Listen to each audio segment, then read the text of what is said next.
Hello all, wish you very happy Christmas. Right, అయితే మనం the Hindu analysis అనేది ఈరోజు చూద్దామా? క్లియర్. డేట్ 25/12/2023. అండ్ ఈరోజు ఇంపార్టెంట్ ఆర్టికల్స్ అన్ని, ఎడిటోరియల్స్, ఇట్లాంటి పేజెస్ అన్నీ కూడా వెరీ ఇంపార్టెంట్ ఆర్టికల్స్ ఉన్నాయి. వాటిని ఒక్కొక్కటిగా మనం డీటెయిల్డ్గా నీట్గా డిస్కస్ చేసుకుందాం. రైట్, ఎస్, క్లాస్ డిస్కస్ చేస్తుంది. This is Srinivas. అయితే ఈరోజు దట్ ఈజ్ December 25th అనేది క్రిస్మస్ డే మాత్రమే కాదు, ఇండియాకి స్పెసిఫిక్గా too important great personal birthdays కూడా. Clear. That is it is the birth anniversary of former prime minister, that is the Atal Bihari Vajpayee. Clear. Atal Bihari Vajpayee గారి బర్త్ యానివర్సరీ.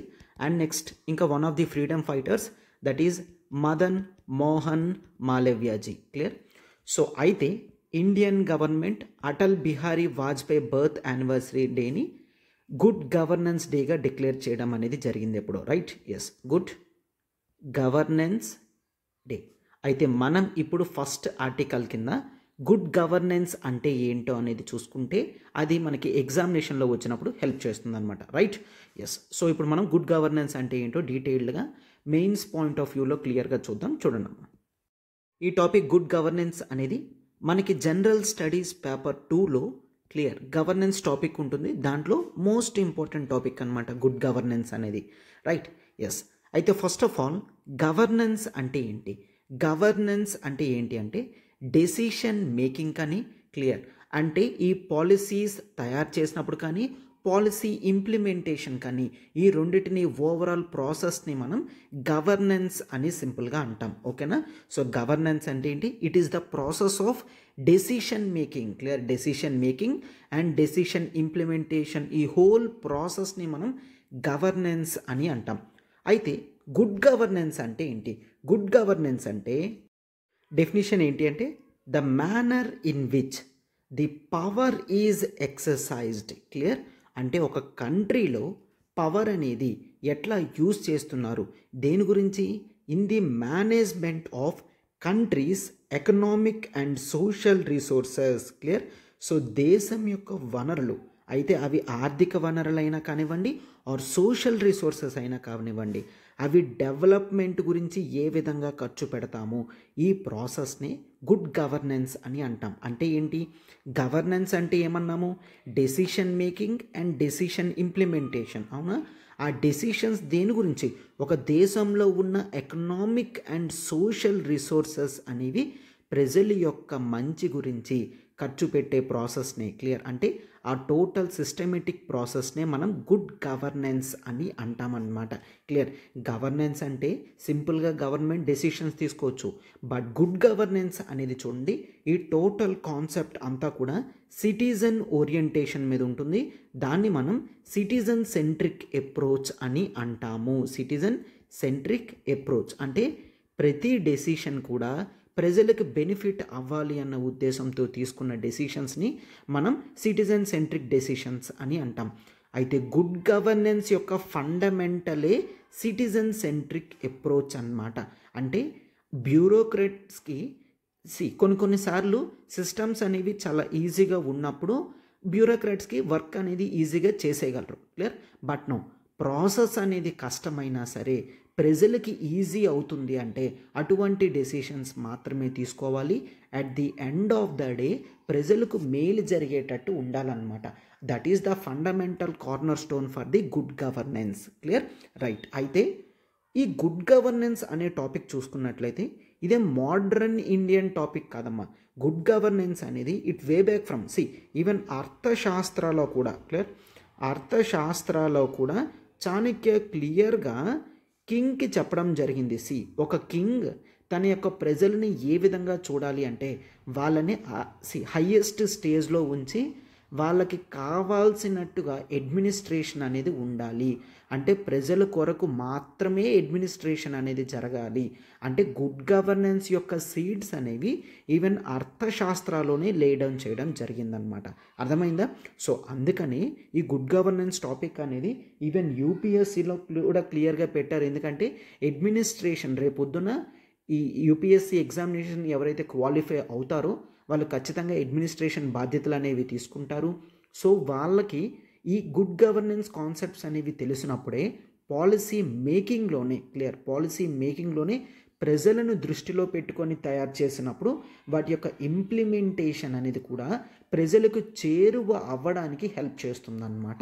క్లియర్. సో ప్రతి చోట కూడా ప్రజల పార్టిసిపేషన్ని ఎంకరేజ్ చేస్తూ సిస్టమ్స్ అంతా ట్రాన్స్పరెంట్గా ఉంచుతూ కరప్షన్కి ఎటువంటి ఆస్కారం కూడా లేకుండా చేస్తే ఇటువంటి ప్రాసెస్ సిస్టమ్స్ని మనం ఏమని చెప్తాము, గుడ్ గవర్నెన్స్ ప్రాసెసెస్ అని అంటామన్నమాట. అయితే ఈ గుడ్ గవర్నెన్స్కి 8 ప్రిన్సిపల్స్ అనేవి ఉన్నాయమ్మా. క్లియర్. వీటికి కొన్ని ప్రిన్సిపల్స్ అనేవి ఉన్నాయి. ఆ ప్రిన్సిపల్స్ని ఒక్కసారి చూడండి. చూడమ్మా, ఈ 8 ప్రిన్సిపల్స్ అనేవి మనకి చాలా ఇంపార్టెంట్ అనమాట. So first one see participation. Clear. So ఈ 8 ప్రిన్సిపల్స్ ఆఫ్ గుడ్ గవర్నెన్స్ అనేది జాగ్రత్తగా చెప్తాను, జాగ్రత్తగా వినండి. రైట్. పార్టిసిపేషన్ అంటే ఏంటి? ఇప్పుడు అడ్మినిస్ట్రేషన్ అనేది ప్రజల గురించి చేస్తున్నాం. సో అలాంటప్పుడు ప్రజల యొక్క వాయిస్ అనేది చాలా ఇంపార్టెంట్ అనమాట. ప్రజల యొక్క వాయిస్ అంటే ఏంటి? వాళ్ళ ప్రాబ్లమ్స్ ఏమున్నాయో చెప్పుకునే మనం ఒక ప్లాట్ఫామ్ అనేది ప్రొవైడ్ చేయాలన్నమాట. అప్పుడే ప్రజలకి రిక్వైర్మెంట్స్ ఏమున్నాయో గవర్నమెంట్కి క్లియర్గా తెలుస్తుంది. So voice of the people represent చేసే విధంగా పార్టిసిపేషన్ అనేది one of the principles of good governance కింద పెట్టారనమాట. అంటే ఒక గవర్నమెంట్ బాగా గవర్నెన్స్ చేస్తుందా అన్న లేదా దానికి మనం వాయిస్ ఆఫ్ ద పీపుల్కి ఏదైనా స్కోప్ ఉందా, వాళ్ళ పార్టిసిపేషన్ ఉందా అని చెక్ చేస్తారనమాట. రైట్. రూల్ ఆఫ్ లా అంటే ఏంటి? గుడ్ గవర్నెన్స్లో మనం ఏమని చూస్తాము? ప్రతి ఒక్కరూ కూడా లా ముందు సమానమే, ఎవరు కూడా ఎటువంటి ఇన్ఫ్లుయెన్స్ అనేది చేయకూడదు. ఒక వ్యక్తి గొప్పవాడైతే ఆ వ్యక్తి ఒకవేళ తప్పు చేసినా సరే, అఫెన్స్ చేసినా సరే ఆ వ్యక్తికి పనిష్మెంట్ అనేది ఖచ్చితంగా పడాలి. దాన్ని మనం రూల్ ఆఫ్ లా అని చూస్తాం. Every one is equal under the eyes of law అని చూస్తాం. రైట్. అండ్ నెక్స్ట్ చూడండి, కన్సెన్సస్ ఓరియంటెడ్ అంటే గవర్నమెంట్ ఏ డెసిషన్ తీసుకున్నా ప్రజల యొక్క కన్సెన్సస్ అంటే ఏంటి? ప్రజల యొక్క ఏకాభిప్రాయంతోనే డెసిషన్స్ తీసుకుంటే కన్సెన్సస్ ఓరియంటెడ్ అని అంటాం. ఫర్ ఎగ్జాంపుల్ జనరల్గా చూడండి, మనకి లెజిస్లేషన్ ప్రొసీజర్స్లో చాలాసార్లు ఏవైనా ఒక కొత్త బిల్ కానీ ఏదైనా డ్రాఫ్ట్ చేసినప్పుడు పబ్లిక్ ఒపీనియన్ గురించి పబ్లిక్ డొమైన్లో పెట్టడం జరుగుతుంది. సో దట్ ప్రజలు ఇచ్చే ఫీడ్బ్యాక్ని వాళ్ళు ఆలోచించి ఏవైనా చేంజెస్కి రిక్వైర్మెంట్ ఉందా లేదా అన్న దాని మీద ఒక ఫైనల్ డెసిషన్కి వస్తారు. రైట్. సో దీన్నే కన్సెన్సస్ ఓరియంటెడ్. సో ప్రజలలో పెడితే ఆ బిల్ అనేది ప్రజలు ఫీడ్బ్యాక్ ఇస్తారు. సో దట్ ప్రజల యొక్క కన్సెన్సస్ ఏకాభిప్రాయం అనేది దొరుకుతుంది అనే ఉద్దేశం అన్నమాట. దాన్ని మనం కన్సెన్సస్ ఓరియంటెడ్ అని అంటాం. సో డెసిషన్ మేకింగ్లో మనం ఈ కన్సెన్సస్ ఓరియంటెడ్ ప్రాపర్గా చేయగలిగితే ఆ డెసిషన్ ఇంప్లిమెంటేషన్లో చాలా స్మూత్గా మనకి ఉంటుందన్నమాట. రైట్. అండ్ నెక్స్ట్ చూడండి, this is the equity and inclusiveness అంటే ఏ డెసిషన్ అయినా సరే ఈక్విటీని ప్రమోట్ చేయాలి. క్లియర్. సో ఎప్పుడూ కూడా ప్రజలందరికీ కూడా ఉన్న వాళ్ళందరికీ కూడా ఈక్వల్ ఛాన్స్ మాత్రమే కాదు, ఎవరికైతే తక్కువ స్కోప్ ఉందో వాళ్ళకి ఎక్కువ ఛాన్స్ అనేది ఇవ్వాలి. ఫర్ ఎగ్జాంపుల్ ఈక్విటీకి ఒక కండిషన్ ఏంటి, మనం ఏ విధంగా చెప్పగలమంటే యూపీఎస్సీ అటెంప్ట్స్లో కూడా ఎస్సీ ఎస్టీ సెక్షన్స్కి అన్లిమిటెడ్ అటెంప్ట్స్ అట్లా ఇస్తున్నారు కదా. ఎందుకు అలా ఇస్తున్నారంటే హిస్టారికల్గా వాళ్ళకి ఎడ్యుకేషనల్ యాక్సెసిబిలిటీ అనేది చాలా డిస్టెన్స్లో ఉంది. సో ఇప్పుడిప్పుడు వాళ్ళు నేర్చుకొని గవర్నమెంట్ ఆఫీసెస్లోకి ఎంటర్ అవుతున్నారు ఆన్ ద పార్. క్లియర్.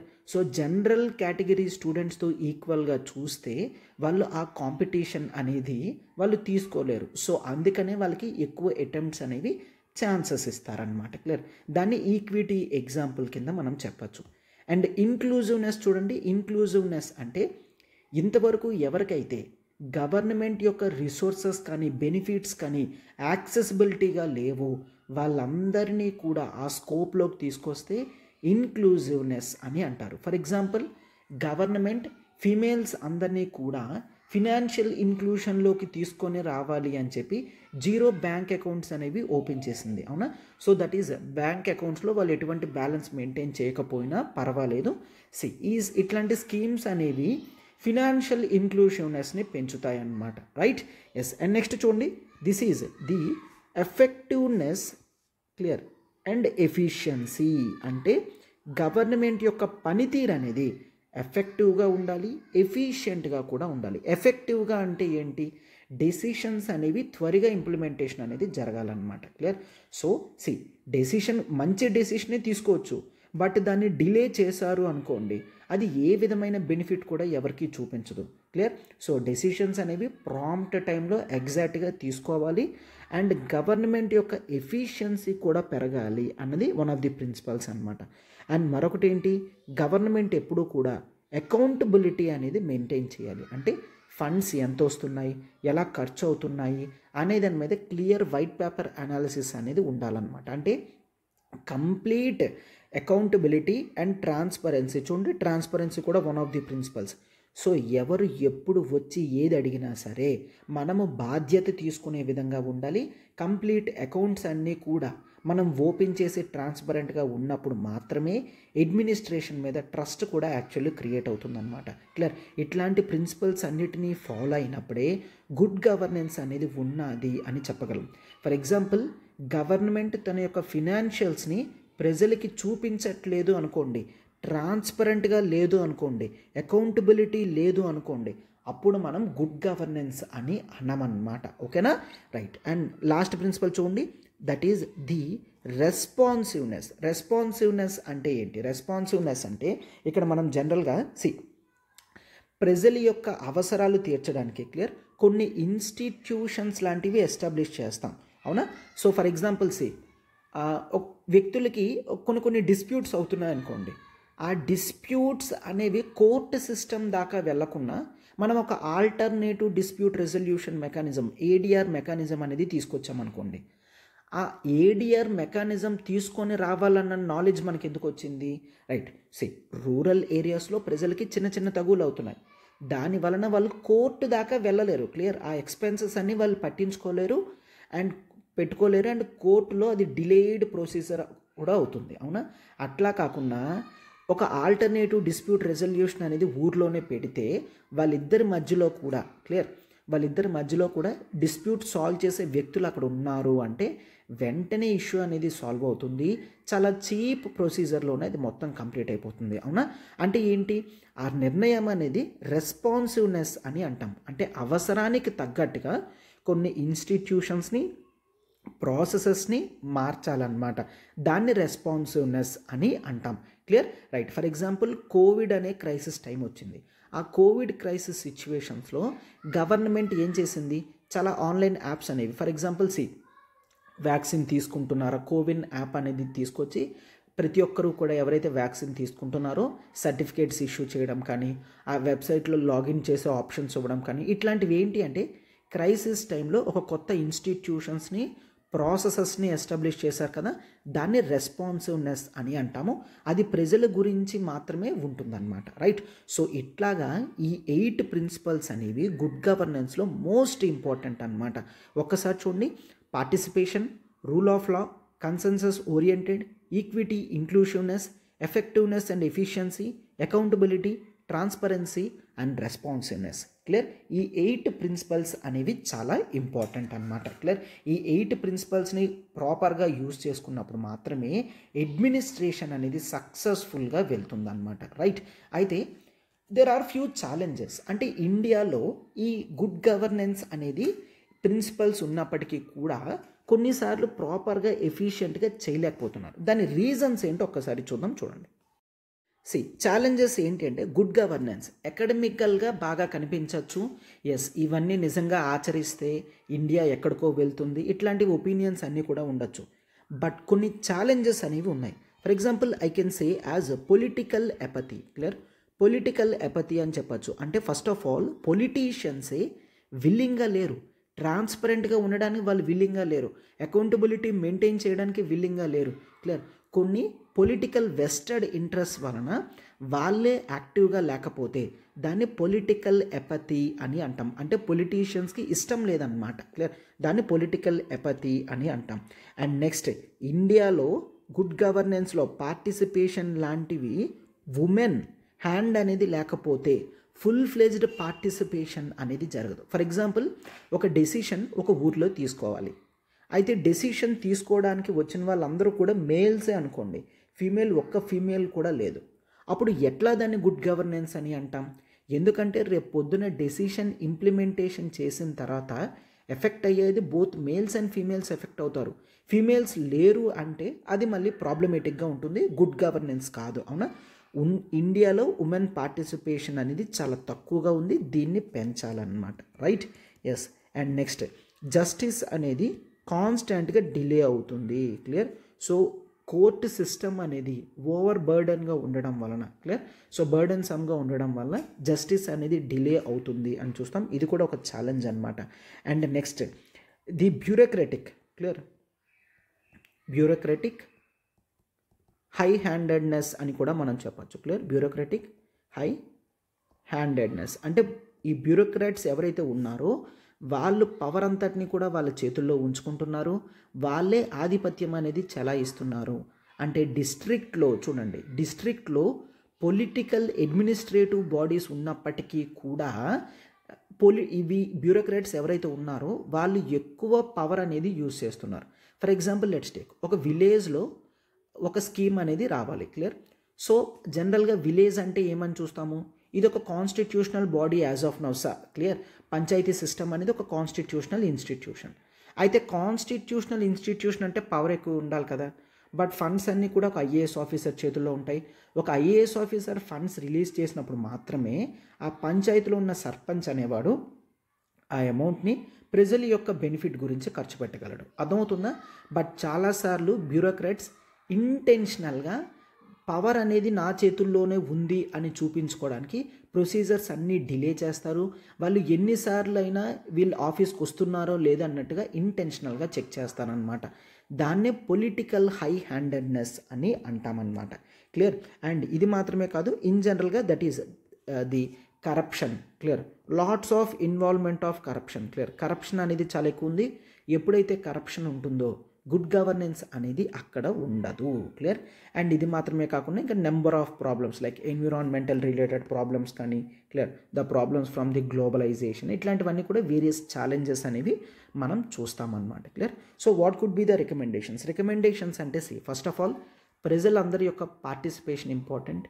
టెక్నాలజీ అనేది పెరుగుతుంది. అవునా? ఈ టెక్నాలజీ యూజ్ చేస్తూ ఈ కరప్షన్ లాంటివి ఏవైతే ఉన్నాయో వాటిని తగ్గించడం అనేది అట్మోస్ట్ ప్రయారిటీగా తీసుకున్నప్పుడు మాత్రమే గుడ్ గవర్నెన్స్ వస్తుంది. ఫస్ట్ ఆఫ్ ఆల్ ప్రజలకి అవేర్నెస్ కూడా పెంచాలన్నమాట. క్లియర్? సో ప్రజలకి అవేర్నెస్ పెరిగినప్పుడే ఎస్ ఇది అడ్మినిస్ట్రేషన్, దీంట్లో ఖచ్చితంగా నేను పార్టిసిపేట్ చేయాలి, నేను ఒకవేళ అడ్మినిస్ట్రేషన్లో పార్టిసిపేట్ చేయకపోతే నాకు ప్రాపర్ అడ్మినిస్ట్రేటివ్ ఫ్రూట్స్ అనేవి రావు అన్నట్టుగా ప్రజలకి అసలు ఫస్ట్ ఆఫ్ ఆల్ అవేర్నెస్ అనేది పెంచాలి అనమాట. రైట్? అర్థమైంది కదమ్మా? సో మనం వేరియస్ ప్రిన్సిపల్స్ అనేవి చూసుకున్నాం, ఛాలెంజెస్ అనేవి చూసుకున్నాం, కొన్ని రికమెండేషన్స్ అనేవి చూసుకున్నాం. Hope this is completely clear to you. General studies paper 2లో గుడ్ గవర్నెన్స్ అనేది చాలా important topic. Even previous years క్వశ్చన్స్లో కూడా, క్లియర్, జనరల్ స్టడీస్లో మెయిన్స్లో మనకి క్వశ్చన్స్ అనేవి కంటిన్యూస్గా రిపిటేటివ్గా వేరియస్ ఆస్పెక్ట్స్లో వస్తున్నాయన్నమాట. ఈ బేసిక్ నాలెడ్జ్ అంతా కూడా మనకి చాలా ఇంపార్టెంట్. రైట్? ఎస్. అండ్ ఒకసారి చూడమా, కొత్త బ్యాచెస్ అనేవి ఒకవేళ మీరు యూపీఎస్సీ ఆఫ్లైన్ విశాఖపట్నంలో ప్రిపేర్ అవ్వాలనుకుంటున్నారంటే this is the lowest ever fees అమ్మా. విశాఖపట్నంలో ఫీజు అనేది కేవలం 45,000కే లాంచ్ చేయడం అనేది జరిగింది with life time validity. Clear? So life time validity మీకు 45,000కే మీకు కంప్లీట్ ప్రోగ్రామ్ అంతా కూడా అవైలబుల్గా ఉంటుంది. 1st January 2024 నుంచి మనకి కొత్త బ్యాచ్ అనేది స్టార్ట్ అవుతుంది. And this is the high time that you can start. So offer అనేది 31st December వరకు మాత్రమే ఉంటుందమ్మా 45,000కి. మీకు ఏ డౌట్ ఉన్నా మీరు ఈ నెంబర్కి కాల్ చేయగలరు. 7893899553 నెంబర్కి మీరు కాల్ చేయగలరు అనమాట. ఈ ఆర్టికల్ చూడమ్మా, the evolving role of the Colombo security conclave. Clear? CSC అంటే కొలంబో సెక్యూరిటీ కాన్క్లేవ్ అనమాట. This is important article from general studies paper 2 international relations. Clear? International రిలేషన్స్లో one of the most important articles. So దీని నుంచి వచ్చే information అనేది మీరు జాగ్రత్తగా మీరు మీ mains related current affairs notes అనేది మెయింటైన్ చేస్తున్నారంటే పాయింట్స్ అనేవి రాసుకుందాము. Right? Yes. First of all Colombo security conclave అంటే ఏంటో కాస్త బ్రీఫ్గా డిస్కషన్ చేసుకున్న తర్వాత ఆర్టికల్లో ఆథర్స్ ఏ విధంగా వాళ్ళు ఈ importance of the Colombo security conclave అనేది చెప్తున్నారో చూద్దాం. Right? Yes. Yes, this is the Colombo security conclave. అయితే దీన్ని ఫస్ట్ టైం శ్రీలంక తీసుకొచ్చిందనమాట. Clear? So Sri Lanka thought for the having a Colombo security conclave ఎప్పుడమ్మా? This is in 2011. క్లియర్? 2011లోనే the Colombo security conclave idea అనేది తీసుకొచ్చింది. సో ఇదొక ట్రైలేటరల్ మ్యారిటైమ్ సెక్యూరిటీ గ్రూప్ అనమాట. చూడండి, క్లియర్? ట్రైలేటరల్ అంటే ఏంటి? 3 మెంబర్స్ ఉంటారు. అయితే మెయిన్ వీళ్ళు దేని గురించి డిస్కషన్స్ అనేవి it is about the maritime security అనమాట. క్లియర్? మ్యారిటైమ్ సెక్యూరిటీ అంటే ఏముంది? నథింగ్ బట్ ఇండియన్ ఓషన్ యొక్క ప్రొటెక్షన్ అనేది వీళ్ళకి చాలా ఇంపార్టెంట్ అనమాట. క్లియర్? ఈ sea lanes of communication transportation అనేది చాలా ఇంపార్టెంట్. క్లియర్? సో ఇక్కడ వరకు చూడండి, ట్రైల్ అంటే ఇంకా అర్థం ఏంటి? 3 మెంబర్స్ ఉంటారని. అయితే ఎవరెవరు ఉన్నారంట? ఇనీషియల్గా స్టార్ట్ చేసింది that is organisation from Sri Lanka. Clear? Sri Lanka ఉంది అండ్ దీంతో పాటు ఇండియా జాయిన్ అయ్యింది. క్లియర్? ఇండియా ఈ గ్రూపింగ్లో జాయిన్ అయ్యింది. And next Maldives. Clear? Maldives. ఈ 3 నేషన్స్ అనేవి ఇనీషియల్గా ఉన్నాయి. అయితే later on they actually added the Mauritius. Clear? So మారిషియస్ని కూడా తర్వాత వీళ్ళు యాడ్ చేయడం అనేది జరిగింది. So as of now Colombo security కాన్క్లేవ్లో ఈ 4 కంట్రీస్ ఉన్నాయి. క్లియర్? ఈ 4 కంట్రీస్ కూడా ఉన్నాయి. అయితే there is the thought process that still they want to add as of now observer status అనేది 2 నేషన్స్కి ఉన్నది. ఒకటి బంగ్లాదేశ్ అండ్ మరొకటి సెచెలెస్. క్లియర్? సెచెలెస్. ఈ 2 నేషన్స్ కూడా అబ్జర్వర్స్ కింద ఈ ఆర్గనైజేషన్ మీటింగ్స్లో అటెండ్ అవుతున్నారు. సూన్ వీళ్ళకు కూడా ఫుల్ మెంబర్షిప్ అనేది రావచ్చు. బట్ యాజ్ ఆఫ్ నౌ చూడండి, కొలంబో సెక్యూరిటీ కాన్క్లేవ్ అనేది శ్రీలంక స్టార్ట్ చేసింది 2011లో. ఇది ఒక మ్యారిటైమ్ సెక్యూరిటీ కాన్క్లేవ్ గ్రూపింగ్ అనమాట. అంటే మ్యారిటైమ్ సెక్యూరిటీ, ఇండియన్ ఓషన్ యొక్క సెక్యూరిటీ అనేది చాలా ఇంపార్టెంట్. సో దీంట్లో ఉన్న కంట్రీస్ ఎవరెవరు? Sri Lanka, India, Maldives, Mauritius. Clear? As of now 4 permanent members ఉన్నారు. అబ్జర్వర్ స్టేటస్ అనేది బంగ్లాదేశ్, సెచెలెస్కి ఇచ్చారు. అబ్జర్వర్ స్టేటస్ అంటే మీటింగ్స్ అప్పుడు బంగ్లాదేశ్, సెచెలెస్ కూడా పార్టిసిపేట్ చేస్తారు. బట్ గ్రూప్ తీసుకునే డెసిషన్స్లో వీళ్ళకి ఓటింగ్ పవర్ అనేది ఉండదు. పార్టిసిపేషన్ అనేది వీళ్ళు చేయొచ్చు అనమాట. క్లియర్? అర్థమైందా? That is the difference between membership. అంటే మెంబర్షిప్ ఉంది అంటే ఓటింగ్ పవర్ ఉంటుందన్నమాట. వీళ్ళు అబ్జర్వర్స్ కాబట్టి వీళ్ళకి ఓటింగ్ పవర్ అనేది ఉండదు. కేవలం అక్కడ మొత్తం డిస్కషన్స్ అన్నీ కూడా వినొచ్చు, వాళ్ళు ఇన్పుట్స్ ఇవ్వచ్చు, అవుట్పుట్స్ అనేవి ఆ గ్రూప్ మీటింగ్ నుంచి తీసుకోవచ్చు కూడా. క్లియర్? రైట్. సో అంటే ఫుల్ మెంబర్షిప్ అవ్వాలి అంటే అబ్జర్వర్ స్టేటస్ అనేది ఇనీషియల్గా కొన్ని సంవత్సరాలు చూస్తారనమాట. రైట్. అయితే ఇదంతా కూడా ఫైన్. ఈ కొలంబో సెక్యూరిటీ కాన్క్లేవ్లో చూసుకుంటే వీళ్ళకి మెయిన్ 5 పిల్లర్స్ అనేవి చాలా ఇంపార్టెంట్ అనమాట. అంటే మెయిన్ అసలు ఈ ఆర్గనైజేషన్ ఈ 5 పిల్లర్స్ దృష్టిలో పెట్టుకొని స్టార్ట్ చేయడం జరిగింది. ఒకటి ఏంటంటే that is the maritime safety and security. MSS అని రాస్తున్నాను, అంటే మ్యారిటైమ్ సేఫ్టీ అండ్ సెక్యూరిటీ. మరొకటి ఏంటి అంటే they want to counter the terrorism. Clear? టెర్రరిజంని కౌంటర్ చేయాలి అని. And they want to counter the radicalisation. Clear? So south ఏషియాలో ఏదైతే ది ఐఎస్ఐఎస్ ప్రభావం కానీ టెర్రరిస్టుల ప్రభావం కానీ పెరుగుతుందో దాన్ని కౌంటర్ చేయడానికి ఈ గ్రూపింగ్ అనేది ఉందన్నమాట. క్లియర్? అండ్ ఇది మాత్రమే కాదు, they want to combat the trafficking. Clear?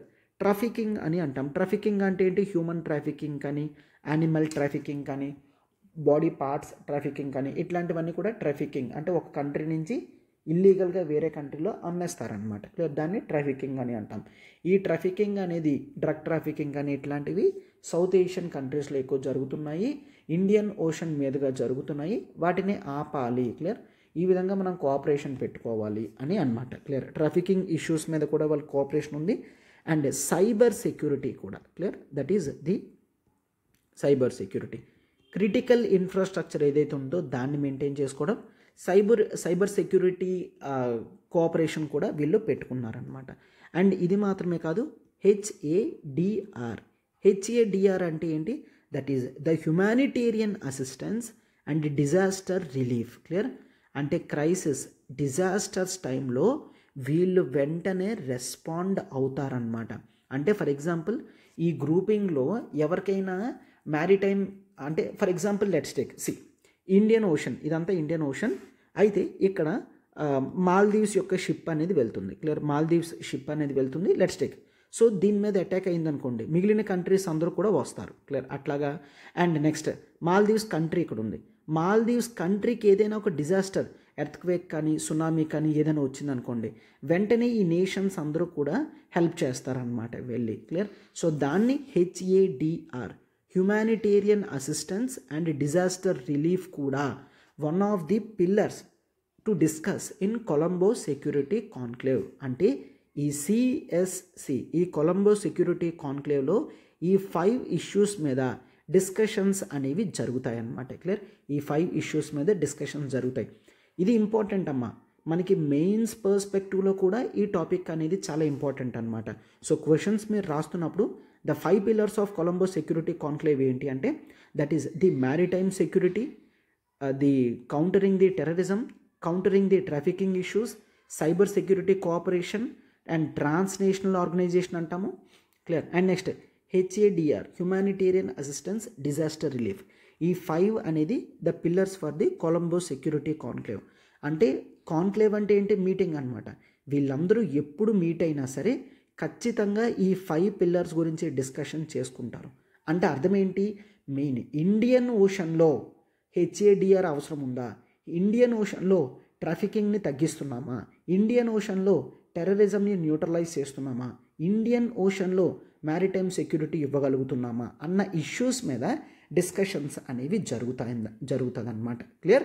Right. అయితే మీకు కొలంబో సెక్యూరిటీ కాన్క్లేవ్ అంటే ఏంటో అర్థమైంది. రైట్. అయితే ఆర్టికల్లో ఏం చెప్తున్నారో చూడండి. క్లియర్? ఆర్టికల్ ఇప్పుడు ఎందుకు వచ్చింది అంటే, రీసెంట్గా ఈ డిసెంబర్ మంత్లోనే కొలంబో సెక్యూరిటీ కాన్క్లేవ్ మీటింగ్ అనేది 8th మీటింగ్ అనేది జరిగింది అని చెప్తున్నారు. క్లియర్? సో అయితే దీంట్లో they have come with the idea to promote a safe, a secure, clear, ఒక secure and stable Indian ocean కావాలని, స్టేబుల్ ఇండియన్ ఓషన్ కావాలని. అయితే నాకు ఒక్కటి చెప్పండి, ఇండియన్ ఓషన్ యొక్క సిగ్నిఫికెన్స్, క్లియర్, ఇంపార్టెన్స్ అనేది ఈ కంట్రీస్కి ఎందుకు ఉంది అంటే, ఒకటి చూడండి, ఇక్కడ main most of the products అనేవి మనకి ట్రాన్స్షిప్మెంట్ అనేది ఇక్కడే జరుగుతుంది. క్లియర్? ట్రాన్స్షిప్మెంట్ అంటే మూమెంట్ ఆఫ్ గూడ్స్ అనేది ఇక్కడే జరుగుతుంది. అవునా? అంటే లిటరల్లీ చెప్పాలి అంటే the 75%, clear, 75% of value of our exports imports కానీ, క్లియర్, టోటల్ ట్రేడ్లో 75% వాల్యూ కానీ, అండ్ 90% ప్లస్ అంటే నియర్గా 95% ఆఫ్ క్వాంటిటీ కానీ, క్లియర్, 90% ఆఫ్ క్వాంటిటీ ట్రేడ్లో, క్లియర్, ఓవరాల్గా ఈ ఓషన్ మీదే జరుగుతుంది. క్లియర్? అంటే ఓషన్ అనేది ఒక చీప్ ట్రాన్స్పోర్టేషన్ అనేది మనకు ప్రొవైడ్ చేస్తుంది. సో దాన్ని అడ్వాంటేజ్ అనేది ప్రతి కంట్రీ కూడా తీసుకుంటుంది. అవునా? సో ఈ ఇండియన్ ఓషన్ అనేది మనకి మోస్ట్లీ ఈ ట్రేడ్ ఇష్యూలో చాలా ఇంపార్టెంట్. రైట్? ఎస్. అండ్ ఇది మాత్రమే కాదు, ఇండియన్ ఓషన్లో మినరల్స్ అనేవి ఉన్నాయి. ఈ మినరల్స్ అనేవి చాలా ఇంపార్టెంట్. క్లియర్? అండ్ ఇండియన్ ఓషన్లో మనం చూసుకున్నట్లయితే ఇది ఒక స్ట్రాటజిక్ లొకేషన్ అని చూస్తాం. స్ట్రాటజిక్ లొకేషన్ అంటే ది ఫార్ ఈస్ట్ ఏషియన్ నేషన్స్ని, యూరోప్ నేషన్స్ని లింక్ చేసేది ఇండియన్ ఓషన్ అని చూస్తాము. అవునా? అండ్ ఇది మాత్రమే కాదు, ఇప్పుడు ఎన్విరాన్మెంటల్ రోల్ అనేది పెరుగుతుంది. అవునా? ఎన్విరాన్మెంటల్ రోల్ అనేది పెరుగుతుంది. క్లైమేట్ చేంజ్ అది ఏ విధంగా ఇండియన్ ఓషన్ని ఇంపాక్ట్ చేస్తుందో చూస్తాము. అండ్ ఇది మాత్రమే కాదు, డిజాస్టర్స్ అనేవి పెరుగుతున్నాయి. డిజాస్టర్ మేనేజ్మెంట్లో కూడా, క్లియర్, సునామీస్ కానీ ఇట్లాంటి టైంలో HADR అనేది మనకు ఉంది కదా, వన్ ఆఫ్ ది పిల్లర్స్ కింద. సో ఇండియన్ ఓషన్లో ఎప్పుడైనా ఎవరికైనా సరే క్రైసిస్ అనేది సడన్గా వచ్చినప్పుడు వెంటనే రెస్పాండ్ అవ్వడానికి, క్లియర్, ఈ ఇండియన్ ఓషన్లో ఉన్న కంట్రీస్ అనేవి డిఫరెంట్ గ్రూపింగ్స్, మీటింగ్స్ పెట్టుకొని డిస్కషన్స్ చేసుకుంటాయి. అర్థమవుతుంది కదమ్మా? The significance of Indian ocean అనేది it is far far far great అనమాట. క్లియర్? రైట్. అందుకనే ఒక కొలంబో సెక్యూరిటీ కాన్క్లేవ్ అనేది పెట్టుకోవడం జరిగింది.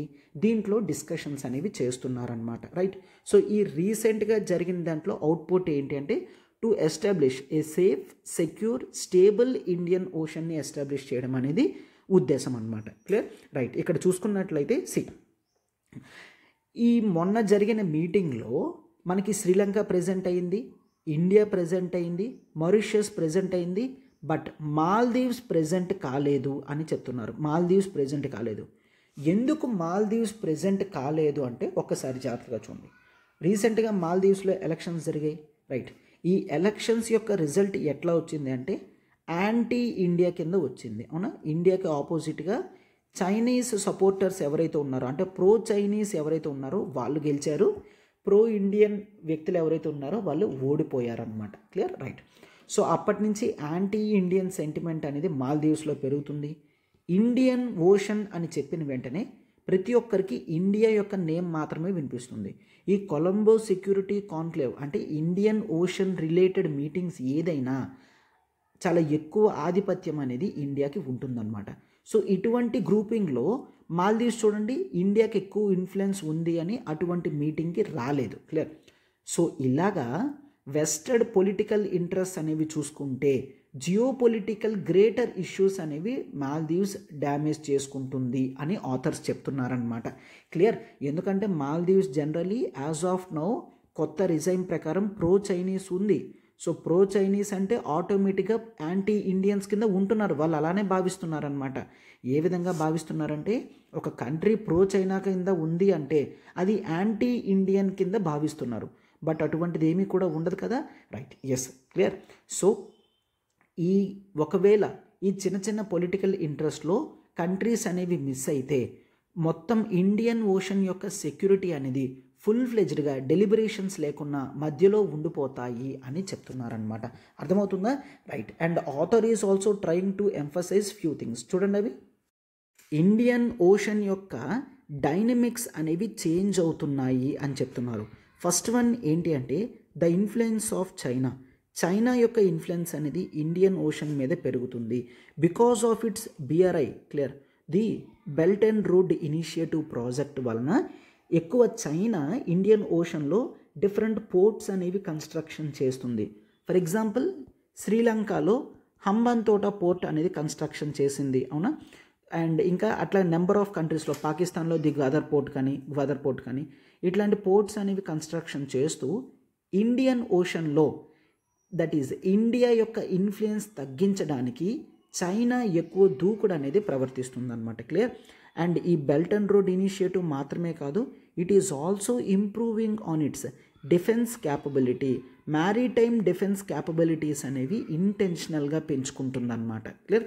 సో కంప్లీట్ చైనీస్ ఫేస్ ఎప్పుడైతే ఇండియన్ ఓషన్ మీద పడిందో వెంటనే డైనమిక్స్ అన్నీ కూడా చేంజ్ అవుతున్నాయి.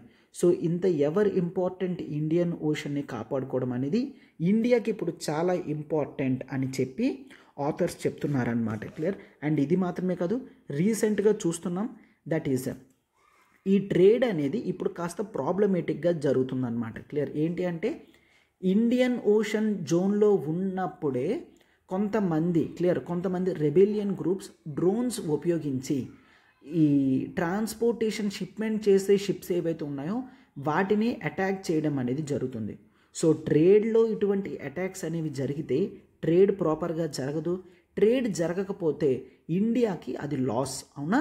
సో ఇట్లాంటి డైనమిక్స్ కూడా ఇప్పుడు చాలా వరకు పెరుగుతున్నాయి అని చెప్తున్నారనమాట. Clear, right. సో అందుకని it is the time for India. It has to think to improve its importance. Clear. India తన యొక్క అస్తిత్వం, ఐడెంటిటీ కానీ ఇండియన్ ఓషన్లో మరింత పెంచుకోవాలి. చైనీస్ ఇన్ఫ్లుయెన్స్ ఎక్కువ అవుతున్నప్పటికీ కూడా ఇండియాకి ఉన్న అడ్వాంటేజ్ అనేది చాలా వరకు ఉంది, దాన్ని ఇండియా యూజ్ చేసుకోవాలి అని చెప్తున్నారనమాట. క్లియర్. అంటే మిగిలిన కంట్రీస్తో కలిపి కోఆపరేషన్గా ఉంటుంది కదా ఇండియా. సో ఈ మిగిలిన కంట్రీస్ యొక్క డిఫెన్స్ కెపాసిటీ బిల్డింగ్ చేయడం కానీ చైనా ఎప్పుడూ చేయదు. ఫర్ ఎగ్జాంపుల్ శ్రీలంక యొక్క మిలిటరీ కెపాసిటీ బిల్డింగ్ చేయదు, వాళ్ళ పోర్ట్స్ని ఆక్యుపై చేసుకుంటుంది తప్ప. బట్ ఇండియా అలా చేయదు, వాళ్ళ యొక్క మిలిటరీ క్యాపబిలిటీస్ని పెంచడానికి హెల్ప్ చేస్తుందన్నమాట. క్లియర్. సో ఈ విధమైన గుడ్ అడ్వాంటేజ్ ఎడ్జ్ అనేది ఇండియాకు ఉన్నది. సో దాన్ని ఇండియా ఎక్కువగా రీప్ చేసుకోవాలి, ఆ బెనిఫిట్స్ అనేవి అనుభవించాలి అని చెప్పి చెప్తున్నారనమాట. క్లియర్. అండ్ COVID-19 టైమ్స్లో కూడా ఇండియా చాలా వరకు హెల్ప్ చేసింది. సో ఇట్లాంటి వేరియస్ కండిషన్స్లో ఇండియా ఈ ఇండియన్ ఓషన్ కంట్రీస్ అన్నిటినీ ఐకమత్యం చేసి ఒక పవర్ఫుల్ ఫోర్స్గా ఎంత వీలైతే అంత ఎర్లీగా ఎస్టాబ్లిష్ అవ్వాలి, లేదంటే ఇండియా యొక్క ఇన్ఫ్లుయెన్స్ అనేది ఇండియన్ ఓషన్లో తగ్గిపోతుంది అని ఆథర్స్ చెప్తున్నారనమాట. క్లియర్. అండ్ రీసెంట్ మీటింగ్స్లో కూడా మనం ఇందాక చూసుకున్నాం కదా 5 పిల్లర్స్ అని, ఆ 5 పిల్లర్స్ దాటి మిగిలిన వాటి మీద కూడా ఎక్కువ డిస్కషన్స్ అనేవి జరుగుతున్నాయి. మోస్ట్లీ మ్యారిటైమ్ లా మీద, కోస్టల్ సెక్యూరిటీ మీద, మెరైన్ పొల్యూషన్ మీద, నార్కోటిక్స్ మీద, వీటి మీద ఎక్కువ డిస్కషన్స్ అనేవి జరుగుతున్నాయి. వాటిని ఫుల్ ఫ్లెజ్డ్గా కొలంబో సెక్యూరిటీ కాన్క్లేవ్ యొక్క పిల్లర్స్లోకి తీసుకొస్తే పూర్తి డిస్కషన్స్ అనేవి జరుగుతాయి. నేషన్స్ అన్నీ కూడా ఈ మ్యారీటైమ్ ప్రాపర్గా free flow in Indian ocean ఉన్నప్పుడు మాత్రమే కంట్రీస్ అనేవి డెవలప్ అవుతాయి. ఒకవేళ ఇన్ఫ్లుయెన్స్ అనేది చైనీస్ కంట్రోల్లోకి వెళ్ళింది అంటే the free and stable Indian ocean అనేది ఉండదు అని ఆథర్స్ చెప్తున్నారనమాట. So this is the best time India ఈ కొలంబో సెక్యూరిటీ కాన్క్లేవ్ లాంటి ఇన్స్టిట్యూషన్స్ని యూజ్ చేసి కంట్రీస్ అందరినీ కూడా అట్రాక్ట్ చేసుకొని తన యొక్క పవర్ని కన్సాలిడేట్ చేసుకొని స్టేబుల్ చేసుకోవాలి అని చెప్తున్నారనమాట. రైట్, అర్థమైంది కదమ్మా. So hope so this article is very clear to you. ఒకసారి వీలైతే ఆర్టికల్ అనేది చదవండి, మీకు ఇంకా క్లియర్గా మొత్తం అంతా అర్థమవుతుంది. ఆ వర్డింగ్స్ కానీ టర్మినాలజీస్ కానీ ఎట్లా యూజ్ చేయాలంతా కూడా అర్థమవుతుంది అనమాట. Right, yes. చూడమ్మా, complete UPSC GS foundation course అనేది జిఎస్ 1, 2, 3, 4 కంప్లీట్ మీకు ప్రోగ్రామ్ అనేది వస్తుంది, ఇంక్లూడింగ్ ఎస్ఐతో సహా మీకు వస్తుంది. లైవ్ అండ్ రికార్డెడ్ ప్రోగ్రామ్ అనేది కేవలం 18,000 రూపీస్కి మీకు ఇప్పుడు అవైలబుల్గా ఉందన్నమాట. క్లియర్. సో కేవలం 18,000 రూపీస్కి మీకు ఏ డౌట్ ఉన్నా సరే నెంబర్ చూడండి 7893899553. సో మీకు ఏ డౌట్ ఉన్నా సరే ఈ నెంబర్కి మీరు కాల్ చేయగలరు. అండ్ ఇది సూపర్ బ్లాక్ బాస్టర్ ఆఫర్ అనమాట. కేవలం 18,000 రూపీస్కి both live plus recorded classes అనేవి మీకు అవైలబుల్గా వస్తున్నాయి. మరొక బ్యూటిఫుల్ ఆఫర్ చూడమ్మా, UPSC infinity with full lifetime వ్యాలిడిటీతో. క్లియర్. సో మీకు కంప్లీట్ లైఫ్ టైం వ్యాలిడిటీతో కేవలం 45,000కి తీసుకొని రావడం జరిగిందమ్మా. ఇక్కడ మీకు జిఎస్ ఫౌండేషన్ కోర్స్ ఉంటుంది and UPSC add on packs ఉంటాయి ప్రతి ఎగ్జామ్తో సహా. క్లియర్. మీరు ఒక్కసారి చూడండి, మీకు కేవలం జనరల్ స్టడీస్ మాత్రమే సరిపోతుందంటే 18,000 పెట్టి మీరు స్టార్ట్ చేయగలరు. అండ్ ఇంకా మీకు గ్రూప్స్ కానీ బ్యాంక్ ఎగ్జామ్స్ కానీ ప్రతి దానికి కూడా యాక్సెసిబిలిటీ ఆల్ ఇన్ ఆల్ కావాలి అనుకుంటే యూ కెన్ టేక్ దిస్ 45,000 మీరు అమౌంట్ అనేది పే చేసి యూపీఎస్సీ ఇన్ఫినిటీ ఫుల్ ప్రోగ్రామ్ అనేది తీసుకోగలరు అనమాట. సో కొత్త బ్యాచ్ అనేది January 1 నుంచి స్టార్ట్ అవుతుంది కాబట్టి 31st December వరకు మాత్రమే ఈ ఆఫర్ వ్యాలిడిటీ అమ్మ. Beautiful offer. 60,000 ఫీజు అనేది కేవలం 45,000కే పెట్టడం అనేది జరిగిందనమాట. క్లియర్. సో మీకు ఏ డౌట్ ఉన్నా ఈ నెంబర్కి మీరు కాల్ చేయగలరు. 7893899553 నెంబర్కి కాల్ చేయగలరు. ఈ ఆర్టికల్ చూడమ్మా, this is the India's job crisis the macro economic reasons అని చెప్తున్నారనమాట.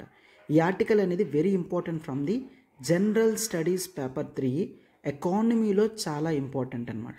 అయితే ఆథర్స్ చాలా ఇంపార్టెంట్ పాయింట్స్ అన్నీ కూడా ఇక్కడ మెన్షన్ చేయడం అనేది జరిగింది. అయితే నేను దీన్ని డీటెయిల్డ్గా క్రిస్టల్ క్లియర్గా చెప్పడానికి ట్రై చేస్తాను.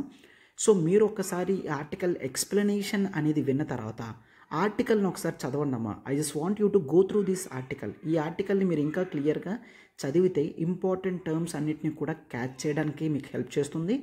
అండ్ దీని నుంచి మీరు ఒక బ్యూటిఫుల్ నోట్స్ కూడా తయారు చేసుకోవచ్చు అనమాట. క్లియర్. రైట్. అయితే దీంట్లో కొన్ని క్రిటికల్ ఇన్డెప్త్ ఎకనామిక్ టర్మినాలజీస్ కూడా ఉన్నాయి. వాటిని నేను వీలైనంత వరకు క్లియర్గా మీకు చెప్పడానికి ట్రై చేస్తాను. మరి అంత డీప్ టాపిక్స్ ఉన్నాయి మనకి యూపీఎస్సీలో కూడా అవసరం ఉండదు. రైట్. ఎస్. అయితే ఆర్టికల్లోకి వెళ్దాం, జాగ్రత్తగా అబ్జర్వ్ చేయండి అమ్మా. రైట్. ఆథర్స్ ఆర్టికల్ మొత్తం మెయిన్ ఇంపార్టెంట్ ఏంటి అంటే ఇండియాలో జాబ్ క్రైసిస్ ఉంది అని చెప్తున్నారనమాట. క్లియర్. ఇండియాలో జాబ్ క్రైసిస్ ఉంది అని చెప్తూ బేసిక్గా ప్రతిదీ కూడా డిఫైన్ చేసుకొని వెళ్తున్నారు. అయితే ఈ జాబ్ క్రైసిస్ కూడా ఒక ప్రాబ్లం ఉంది అంటే రీజన్స్ ఉంటాయి కదా. క్లియర్. అయితే ఆ రీజన్స్ అనేవి మ్యాక్రో ఎకనామిక్ ఫ్యాక్టర్స్ మీద రీజన్స్ ఉన్నాయి అని చెప్తున్నారు. అంటే ఫ్యాక్టర్స్ ఏంటి? మ్యాక్రో ఎకనామిక్ ఫ్యాక్టర్స్ అని చెప్తున్నారు. అయితే ఫస్ట్ ఆఫ్ ఆల్ ఒక చిన్న ఎగ్జాంపుల్ ఇస్తాను చూడండి. ఎకనామిక్స్ని మనం micro economics and macro economics అని చూస్తాము. మైక్రో ఎకనామిక్స్ అంటే ఇండివిజువల్ లెవెల్లో చూస్తాము. మ్యాక్రో ఎకనామిక్స్ అంటే నేషనల్ లెవెల్లో చూస్తామన్నమాట. నేషనల్ లెవెల్లో మనం మ్యాక్రో ఎకనామిక్స్ అనేవి చూస్తాం. అయితే ప్రాబ్లమ్స్ కూడా మైక్రో ఎకనామిక్ ప్రాబ్లమ్స్ అంటే ఇండివిజువల్ లెవెల్లో ప్రాబ్లమ్స్ అని చూస్తాము. మ్యాక్రో ఎకనామిక్ ప్రాబ్లమ్స్ అంటే నేషనల్ లెవెల్లో ప్రాబ్లం అనేది చూస్తాం. ఫర్ ఎగ్జాంపుల్ ఒక స్పోర్ట్, లెట్స్ టేక్ ఒక స్పోర్ట్ ఎగ్జాంపుల్ క్రికెట్ తీసుకుంటున్నాను. క్లియర్. క్రికెట్. అయితే క్రికెట్లో ఏ అనే పర్సన్ బాగా పర్ఫామ్ చేయలేదు. క్లియర్. అతను క్రికెట్ సరిగ్గా ఆడలేదు అంటే దాని అర్థం ఏంటి? ఈ వ్యక్తి యొక్క హార్డ్ వర్కింగ్ అనేది సరిగ్గా లేదు. సో అందుకనే గేమ్లో సరిగ్గా ఆడలేకపోయాడు అనమాట. క్లియర్. సో బికాస్ ఆఫ్ ప్రాక్టీస్లో ఎక్కువ లేకపోవడం వల్ల ఈ వ్యక్తి యొక్క అవుట్పుట్ అనేది తగ్గింది, ఆర్ ఫర్ ఎగ్జాంపుల్ ఆ వ్యక్తికి ఆ టైంలో హెల్త్ అనేది సహకరించలేదు, సో తన యొక్క ప్రొడక్టివిటీ అనేది తగ్గింది అని చూస్తాం. ఇది మైక్రో లెవెల్ ప్రాబ్లం, అవునా, ఇండివిజువల్ లెవెల్లో ప్రాబ్లం. అట్లా కాదు, లెట్స్ టేక్ దిస్ కండిషన్. ఏంటి అంటే అసలు ఆ క్రికెట్కి ఇచ్చే కోచ్ ఎవరైతే ఉన్నారో ఆ కోచే కోచింగ్ అనేది మిగిలిన వాళ్ళందరికీ కూడా సరిగ్గా నేర్పించలేదనుకోండి, అప్పుడు ఓవరాల్ గ్రూప్ అందరి యొక్క ఎఫెక్ట్ అనేది పడిపోతుంది, అవునా, వాళ్ళ ప్రొడక్టివిటీ అనేది పడిపోతుంది. ప్రాబ్లం ఎక్కడుంది? కోచ్లోనే ఉంది. అంటే this is a macro level problem. అంటే కోచ్ వీళ్ళందరికీ కూడా ట్రైనింగ్ ఇవ్వాలి కదా, అతనే ఫస్ట్ సరిగ్గా లేకపోతే ఇంపాక్ట్ అనేది చాలా వైడ్గా ఉంటుందన్నమాట. క్లియర్? అటువంటివి మనం మ్యాక్రో ఎకనామిక్ అని అంటాం. అర్థమైందమ్మా? ఒక వ్యక్తి కరెక్ట్గా గేమ్స్ ఆడకపోతే, ఇండివిజువల్ ప్రాబ్లం వల్ల ఆడకపోతే దాన్ని మైక్రో ప్రాబ్లం అని అంటాం. అది మ్యాక్రో ఎప్పుడు అవుతుంది అంటే మెయిన్ ఈ కోచింగ్ ఇచ్చే వాళ్ళు అట్లాంటి వాళ్ళు ఎక్కడైతే ప్రాబ్లం పెడతారో ఓవరాల్గా ఎఫిషియన్సీ ఆఫ్ ప్లేయర్స్ అందరివి కూడా తగ్గిపోతాయి కదా, దాన్ని మనం మ్యాక్రో అని అంటాం. సో దీంతో మీకు అర్థమైంది అని అనుకుంటున్నాను. ఇప్పుడు మ్యాక్రో ఎకనామిక్ రీజన్స్ మనం ఏవైతే డిస్కస్ చేస్తామో అవి ఓవరాల్ ఇండియా వైడ్ ఇంపాక్ట్ అనేది ఉంటుందన్నమాట. క్లియర్? రైట్. సో దాన్ని మీరు ఇప్పుడు క్లియర్గా అర్థం చేసుకోండి. అయితే ఆథర్స్ ఇందులో ఏమని చెప్తున్నారంటే ఇండియాలో చాలా ఎక్కువ ఇండికేషన్స్ అనేవి ఉన్నాయి to show the job crisis. ఇండియాలో జాబ్ క్రైసిస్ ఉంది అని చెప్పడానికి వేరియస్ ఇండికేషన్స్ అనేవి ఉన్నాయి అని చెప్తున్నారు. ఆ ఇండికేషన్స్ అనేవి కొన్ని రెఫరెన్స్ పాయింట్స్తో మేము చెప్తాము, అఫీషియల్ డేటా సోర్సెస్తో సహా ఉన్నాయి అని చెప్పి ఆథర్స్ ఇద్దరు కూడా చెప్తున్నారనమాట. క్లియర్? సో ఫస్ట్ వన్ ఏంటి అంటే ఇండియాలో లో లేబర్ డిమాండ్ అనేది ఉంది అని చెప్తున్నారనమాట. క్లియర్? ఇండియాలో లో లేబర్ డిమాండ్ ఉంది అని చెప్తున్నారు. అయితే ఆథర్ ఇనీషియల్గా first of all he is trying to explain the types of employment. Clear? Types of employment అనేది ఎక్స్ప్లెయిన్ చేస్తున్నారు. అయితే జనరల్గా మనం అకాడమిక్ లెవెల్లో చూసుకునే ఎంప్లాయ్మెంట్ టైప్స్ అని కాదు, author he is trying to explain that there are 2 types of employments జనరల్గా. ఏంటి అంటే ఒకటి వేజ్ ఎంప్లాయ్మెంట్. క్లియర్? ఒకటి వేజ్ ఎంప్లాయ్మెంట్. వేజ్ ఎంప్లాయ్మెంట్ అంటే ఏంటి? ఫర్ ఎగ్జాంపుల్ ఒక వ్యక్తి వేరే కంపెనీ గురించి ఆర్ వేరే వ్యక్తి గురించి కష్టపడుతున్నాడు అనుకోండి, దాన్ని వేజ్ ఎంప్లాయ్మెంట్ అని అంటాం. ఫర్ ఎగ్జాంపుల్ ఏ అనే పర్సన్ గూగుల్లో వర్క్ చేస్తున్నాడు అనుకోండి, గూగుల్లో వర్క్ చేస్తున్నాడు, సో ఏకి శాలరీ వస్తుంది, అవునా, దీన్ని వేజ్ ఎంప్లాయ్మెంట్ అని అంటాం. ఓకేనా? వేజ్ ఎంప్లాయ్మెంట్ అని అంటాం. అండ్ మరొకటి సెల్ఫ్ ఎంప్లాయ్మెంట్ అన్నమాట. క్లియర్? సో మరొకటి సెల్ఫ్ ఎంప్లాయ్మెంట్. వేజ్ ఎంప్లాయ్మెంట్లో ఏం జరుగుతుంది? ఒక వ్యక్తి వేరే కంపెనీకి వర్క్ చేస్తాడు.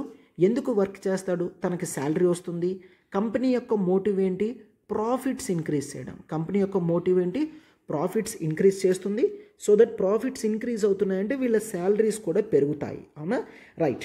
సో దీన్ని వేజ్ ఎంప్లాయ్మెంట్ అని అంటాము. మరొకటి సెల్ఫ్ ఎంప్లాయ్మెంట్ అనమాట. సెల్ఫ్ ఎంప్లాయ్మెంట్ అంటే ఏంటి? ఇక్కడ వ్యక్తి తనకు తానుగా ఒక బిజినెస్ అనేది, ఒక చిన్న బిజినెస్ అనేది స్టార్ట్ చేసుకుంటాడు. తనే ఓనర్, తనే లేబర్ కూడా. క్లియర్? లేబర్ అతనే, ఓనర్ కూడా అతనే. దాన్ని సెల్ఫ్ ఎంప్లాయ్మెంట్ అని అంటామన్నమాట. క్లియర్? ఈ డిస్టింక్షన్ అనేది క్లియర్గా ఉండాలి అని చెప్తున్నారు. అయితే చూడండి, ఆథర్ ఏమని చెప్తున్నారంటే ఇక్కడ జనరల్గా వర్కర్స్ ఎవరైతే ఉన్నారో జాబ్ క్రైసిస్ అంటున్నారు తప్ప ఎంప్లాయ్మెంట్ క్రైసిస్ అనట్లేదు. ఎందుకో ఆ డిస్టింక్షన్ చెప్తున్నారు. వర్కర్స్ ఎవరైతే ఉన్నారో 2 వర్కర్స్ కదా. ఈ వేజ్ ఎంప్లాయ్మెంట్ గురించి ఒక వ్యక్తి వేరే వ్యక్తి దగ్గర పనిచేస్తాడు, అది వేజ్ ఎంప్లాయ్మెంట్. మరొక వ్యక్తి సొంతంగా తన వర్క్ అనేది తను చూసుకుంటాడు, దాన్ని మనం సెల్ఫ్ ఎంప్లాయ్మెంట్ అని అంటాం. అయితే ఫస్ట్ది ఏదైతే ఉందో దట్ ఏ అనే వ్యక్తి వేరొకరి గురించి కష్టపడుతున్నాడు. అయితే ఇది ఒక రెగ్యులర్ శాలరీడ్ వర్క్ అనుకోండి. క్లియర్? రెగ్యులర్ శాలరీడ్ వర్క్ అనుకోండి. దాన్ని ఆథర్ జాబ్ అంటున్నారనమాట. అసలు దీన్ని జాబ్ అనాలి. ఒకవేళ ఏ అనే వ్యక్తికి రెగ్యులర్ వర్క్ లేదనుకోండి, ఇర్రెగ్యులర్గానే వర్క్ ఉంటుంది. అంటే తను ఏదో ఒక పనికి వెళ్తాడు, ఎవరో ఒకరు అతన్ని పురమాయించుకుంటే మాత్రమే ఎస్ ఈరోజు ఫిజికల్ లేబర్ వర్క్ ఉంది, సో నువ్వు రా అంటే. For example let's take construction worker ఉన్నాడు అనుకోండి, ఆ బిల్డింగ్ కంప్లీట్ అయినంత వరకు వర్క్ ఉంటుంది, తర్వాత ఉంటుందో లేదో తెలీదు, అవునా? సో ఇట్లాగా ఇర్రెగ్యులర్గా వర్క్స్ అనేవి ఉన్నాయనుకోండి, ఒక proper salaried social security measures లేకుండా ఉన్నాయనుకోండి, దాన్ని జాబ్ అని అన్నారు అని ఆథర్స్ చెప్తున్నారనమాట. జాబ్ అంటే ఏంటి? వర్క్లో సేఫ్టీ ఉండాలి, సెక్యూరిటీ ఉండాలి, రెగ్యులర్గా ఉండాలి, సోషల్ బెనిఫిట్స్ కూడా ఉండాలి, దాన్నే జాబ్ అని అంటున్నాము అని చెప్తున్నారనమాట. క్లియర్? అయితే ఇండియాలో ఈ జాబ్ క్రైసిస్ అనేది ఉంది. క్లియర్? చాలామంది వేజ్ లేబరర్స్ ఉన్నారు, బట్ దాన్ని జాబ్స్ కింద తీసుకోకూడదు. జాబ్ క్రైసిస్ ఏంటి అంటే ఒక విల్లింగ్ పర్సన్, క్లియర్, ఎస్ నేను కష్టపడతాను, నేను వర్క్ చేస్తాను, నాకు స్కిల్స్ ఉన్నాయి, నేను ఒక ఎఫిషియెంట్ పర్సన్ని, అయినప్పటికీ కూడా ఎంప్లాయ్మెంట్ లేకపోతే దాన్ని జాబ్ క్రైసిస్ అని అంటాం. క్లియర్? ఫర్ ఎగ్జాంపుల్, ఒక మాస్టర్స్ డిగ్రీ కంప్లీట్ చేసిన వ్యక్తి ఒక ఒక లేబరర్ కింద వెళ్ళలేడు కదమ్మా, రైట్? అవునా? సో ఇట్లాంటిగా జరుగుతుంది. ఇలా విల్లింగ్ అయి ఉన్నా సరే జాబ్స్ అనేవి లేకపోవడం వల్ల ఎంప్లాయ్మెంట్ అనేది క్రియేట్ అవ్వట్లేదు, దాన్నే జాబ్ క్రైసిస్ అని చెప్తున్నారనమాట. క్లియర్? సో ఈ లో లేబర్ డిమాండ్ అనేది, క్లియర్, ఇక్కడ మనకి క్లియర్గా అర్థమవుతుంది. అంటే అర్థం ఏంటి? ఇక్కడ క్లియర్గా చెప్తున్నారు, ఇక్కడ ప్రాబ్లమ్ ఆఫ్ లేబర్ ఏంటి అంటే దట్ ఈస్ జాబ్ క్రైసిస్ అని చెప్తున్నారనమాట. అయితే ఇండియన్ ఎకానమీ అనేది మోస్ట్లీ జాబ్ సీకర్స్తోనే ఉన్నది. క్లియర్? సెల్ఫ్ ఎంప్లాయ్మెంట్, నేను ఒక ఆర్గనైజేషన్ స్టార్ట్ చేస్తాను, స్టార్టప్ పెడతాను, ఇట్లా ఐడియాలజీతో Indian economy as of now లేదు. కంప్లీట్గా నా డిగ్రీ కంప్లీట్ అవుతుందా, నా బీటెక్ కంప్లీట్ అవుతుందా, నాకు ఏదైనా జాబ్ దొరుకుతుందా అన్న ఆలోచనతో మాత్రమే ఉన్నారు అని ఆథర్ చెప్తున్నాడు అనమాట. క్లియర్? సో ఇది జాబ్ సీకర్స్ అనేవాళ్ళు ఇండియాలో ఎక్కువ ఉన్నారు, రైట్? ఇది మ్యాక్రో ఎకనామిక్ ప్రాబ్లమే కదా, రైట్? జాబ్ గివర్స్ లేరు, జాబ్ సీకర్స్ మాత్రమే ఎక్కువ ఉన్నారు. And there is problem of disguised, clear, disguised unemployment అని చూస్తాం. క్లియర్? సో ఏంటమ్మా, దిస్ ఈజ్ డిస్గైజ్డ్ అంటే ఏంటి?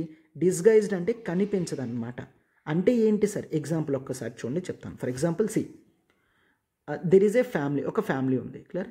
ఈ ఫ్యామిలీకి అగ్రికల్చరల్ ల్యాండ్ ఉంది, ఒక పొలం ఉందన్నమాట. ఈ ఫ్యామిలీలో ఎంతమంది ఉంటారు? 4 మెంబర్స్ ఉంటారు. అయితే ఈ 4 మెంబర్స్ కూడా అగ్రికల్చరల్ ఫీల్డ్లో కష్టపడతారు అనమాట. క్లియర్? అగ్రికల్చర్ ఫీల్డ్లోనే కష్టపడతారు. ఇలా సంవత్సరం అంతా కష్టపడితే వాళ్ళు ఒక 100 bags ఆఫ్ రైస్ అనేది ప్రొడ్యూస్ చేస్తారు. ఓకేనా? 100 bags ఆఫ్ రైస్ అనేది ప్రొడ్యూస్ చేస్తారు.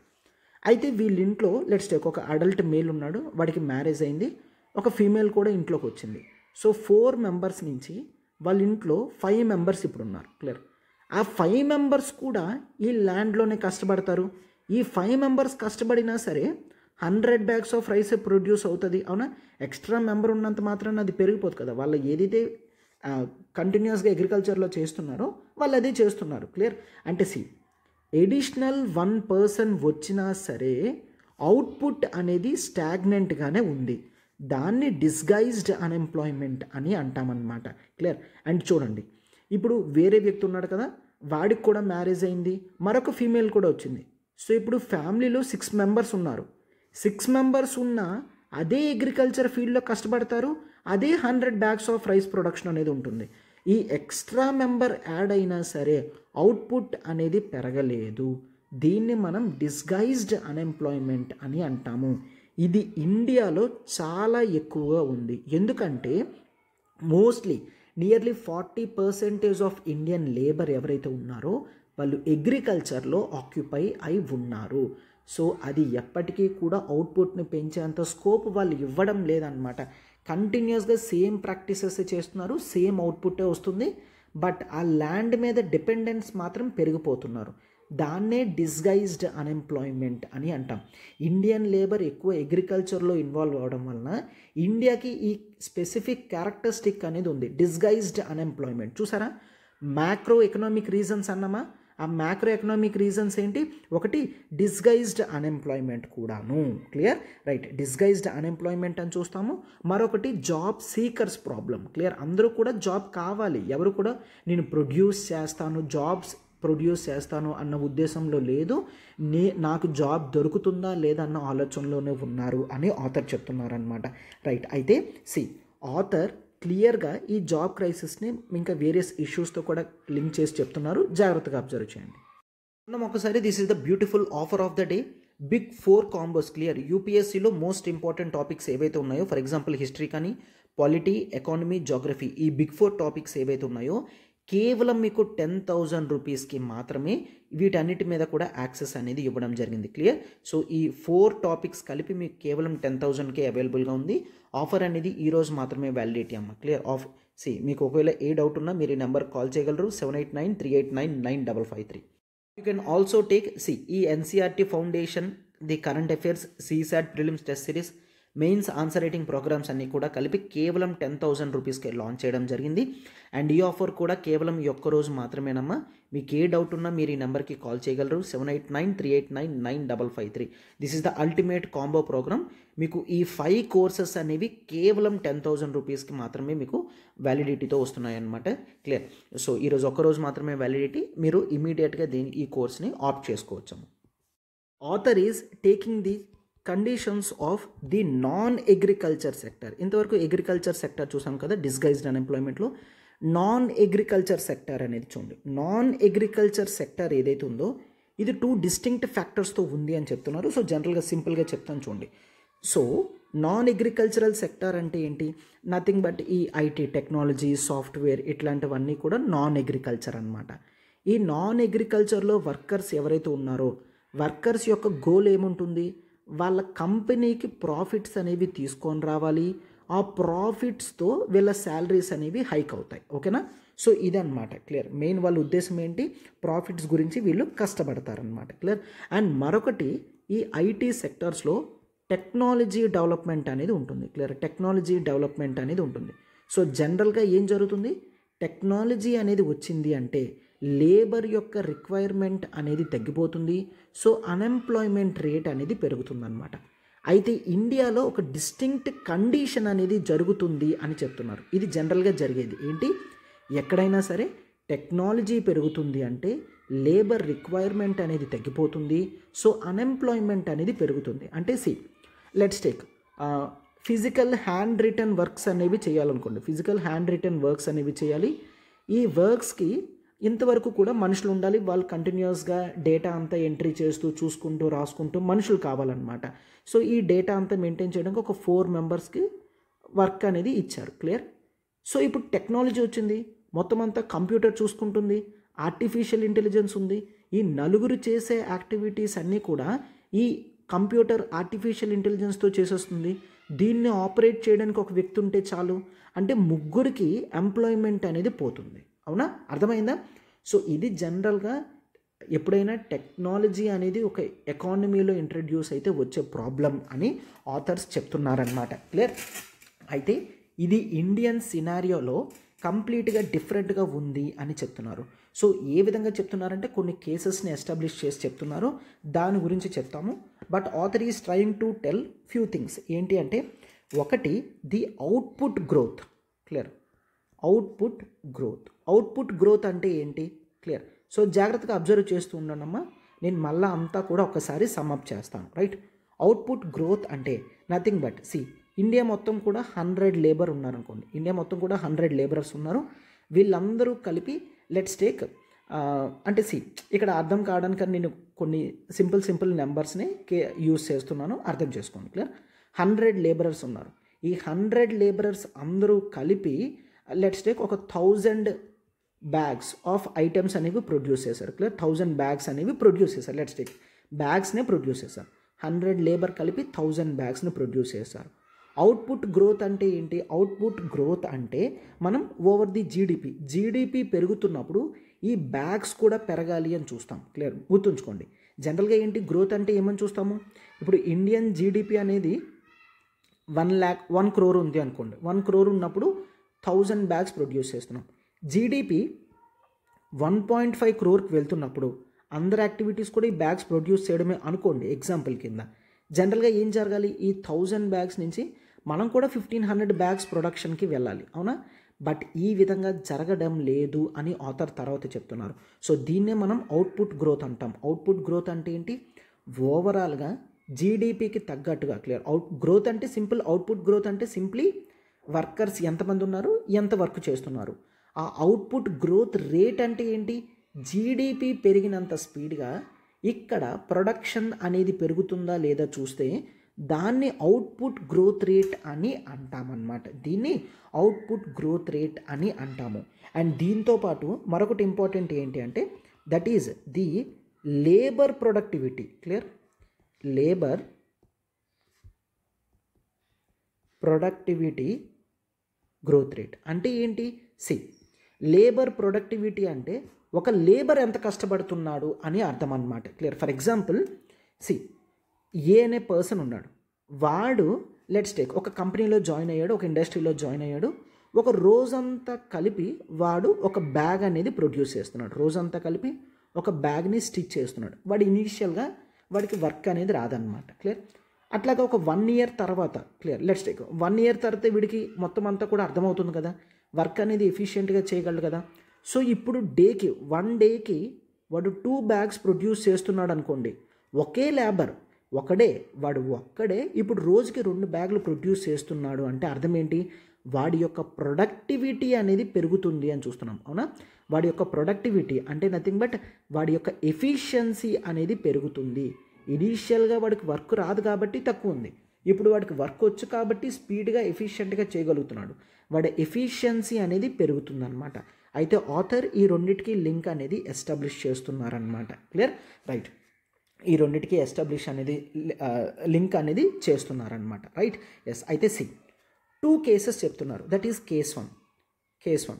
కేస్ వన్ అనేది ఇన్ జనరల్గా. అయితే అవుట్పుట్ గ్రోత్ రేట్కి లేబర్ ప్రొడక్టివిటీ గ్రోత్ రేట్కి లింక్ అనేది వీక్గా ఉంది అనుకోండి. అంటే అర్థం ఏంటి అంటే it does not mean that output growth rate పెరుగుతుంది అంటే లేబర్ గ్రోత్ రేట్ పెరిగినట్టు అని కాదు కదా. ఇంతవరకు ఇండియా 100 bags ప్రొడ్యూస్ చేసేది, ఇప్పుడు 200 bags ప్రొడ్యూస్ చేస్తుంది. అయితే ఈ అవుట్పుట్ పెరిగింది. అవునా? అవుట్పుట్ గ్రోత్ రేట్ అనేది పెరిగింది. ఈ పెరగడం అనేది it does not mean that ఎక్కువ ఎంప్లాయీస్ జాయిన్ అయ్యారు కాబట్టి ఎక్కువ అవుట్పుట్ వచ్చింది అని కాదు. They might use the technology also. అవునా? టెక్నాలజీ యూజ్ చేయడం వల్ల వర్క్ అనేది స్పీడ్గా కంప్లీట్ అయిపోయి ఎక్కువ ప్రొడక్షన్ అనేది జరిగింది. అంతేనా కాదా? క్లియర్? కేస్ 1లో జనరల్గా ఏమని చూస్తున్నాము? అవుట్పుట్ పెరుగుతుంది అంటే it does not mean that labour productivity పెరుగుతుంది కాదు. క్లియర్? జనరల్గా లేబర్ అంతమందే ఉండొచ్చు, బట్ జీడిపి పెరుగుతున్నప్పుడు అవుట్పుట్ అనేది పెరగచ్చు.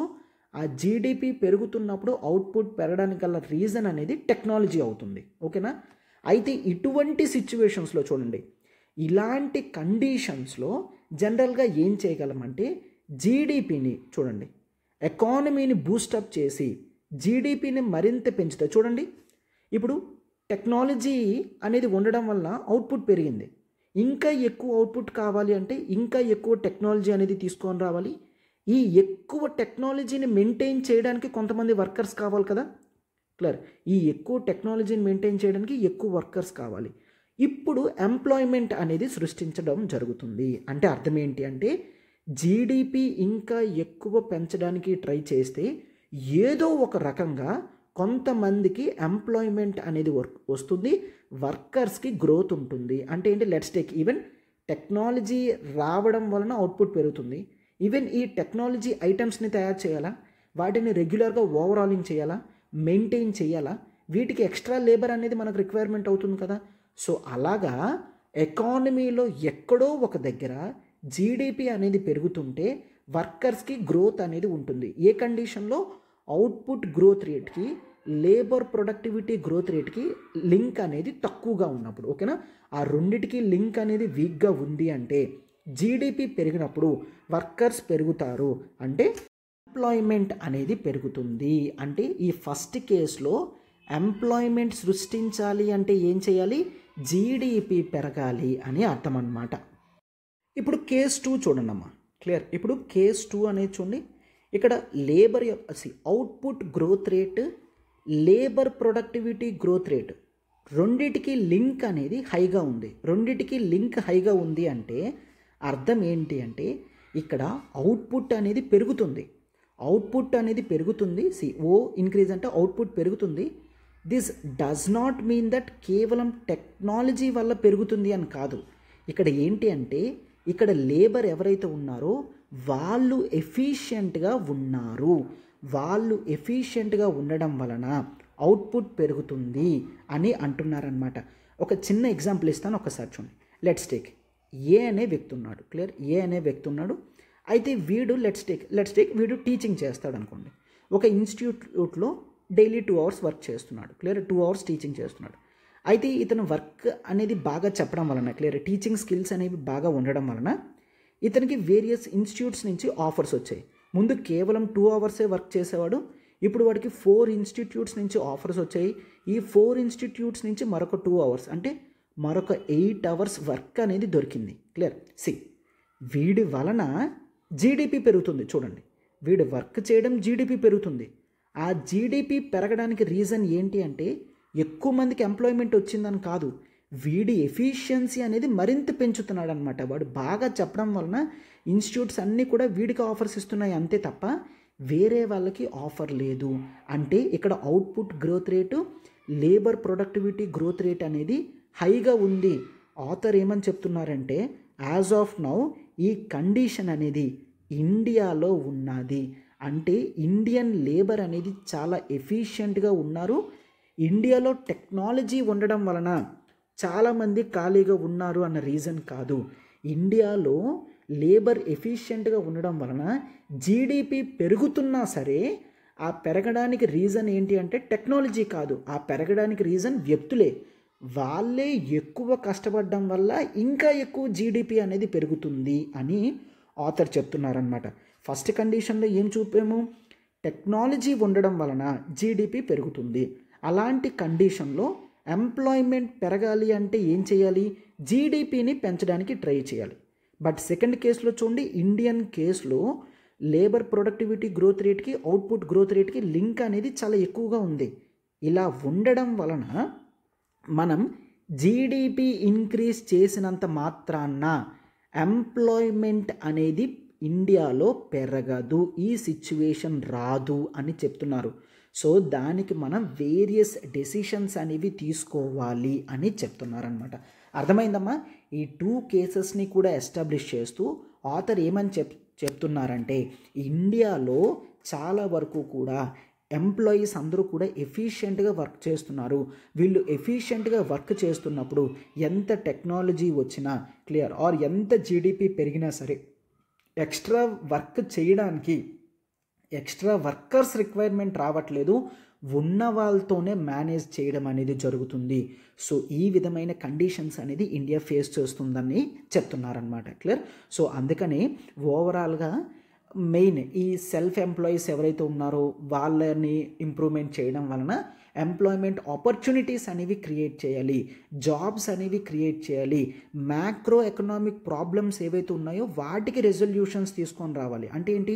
జాబ్ సీకర్స్ నుంచి జాబ్ ప్రొడ్యూసర్స్ కింద మారాలి. క్లియర్? డిస్గైజ్డ్ అన్ఎంప్లాయ్మెంట్ నుంచి ఎంప్లాయ్మెంట్ ప్రొవైడర్స్ కింద మారాలి అని చెప్తున్నారనమాట. క్లియర్? ఈ కండిషన్స్ని ఆథర్ ఎక్స్ప్లెయిన్ చేయాలని చూస్తున్నారు. అయితే ఆర్టికల్లో ఉన్న ఇవన్నీ కూడా చాలా నీట్గా డీటెయిల్డ్గా నేను ఎక్స్ప్లెయిన్ చేశాను. ఒక్కసారి అనాలిసిస్ అనేది మరొకసారి వింటే మంచిది, ఆర్ ఈ అనాలిసిస్ అనేది క్లియర్గా అర్థమైతే ఒకసారి ఆర్టికల్ అనేది చదవండి, మీకు ఇంకా క్లియర్గా అర్థమవుతుంది అనమాట. రైట్? ఎస్, మరొక ఇంపార్టెంట్ ఆర్టికల్ ఉన్నది టెక్స్ట్ అండ్ కాంటెక్స్ట్లో మనకు వచ్చింది. That is related to the criminal law proposals అనమాట. క్లియర్? అయితే ఈ రోజుకి ఇప్పటికీ అనాలిసిస్ అనేది పెద్దది అయ్యింది కాబట్టి మనం ఆ అనాలిసిస్ అనేది నెక్స్ట్, క్లియర్, సో రేపటి అనాలిసిస్లో మనం క్లియర్గా దాని గురించి చూద్దాం. రైట్? ఎస్. అండ్ ఒకసారి చూడమా, offer of the day, this is for anthropology. Clear? So anthropology UPSC మీరు ఆప్షనల్ ప్రిపరేషన్ అనేది చూసుకున్నట్లయితే కేవలం రికార్డింగ్ క్లాసెస్ అనేవి మీకు కావాలనుకుంటే జస్ట్ 4,000 రూపీస్కే మీకు కంప్లీట్ ఆప్షనల్ యాక్సెసిబిలిటీ అనేది వస్తుందన్నమాట. కేవలం 4,000 రూపీస్కే. అయితే offer valid only for today. Complete optional అనేది నేనే తీసుకుంటాను. This is Srinivas. అయితే మీకు కంప్లీట్ నోట్స్ అనేది ప్రొవైడ్ చేయడం జరుగుతుంది అండ్ హ్యాండ్ హోల్డింగ్ చేయడం జరుగుతుంది. రెగ్యులర్గా ఆన్సర్ ప్రాక్టీస్ అనేది చూస్తారు and complete coverage of syllabus అనేది మీకు ఇక్కడ అవైలబుల్గా ఉంటుందన్నమాట. రైట్? ఎస్. అండ్ మీకు ఏ డౌట్ ఉన్నా సరే ఈ నెంబర్కి మీరు కాల్ చేయగలరు, 7893899553. ఒకవేళ ఆప్షనల్ సెలక్షన్లో మీరు కాస్త కన్ఫ్యూషన్గా ఉన్నా, నాతో మాట్లాడాలనుకున్నా సరే మీరు ఈ నెంబర్ని కాల్ చేయగలరు, నాతో మాట్లాడగలరు.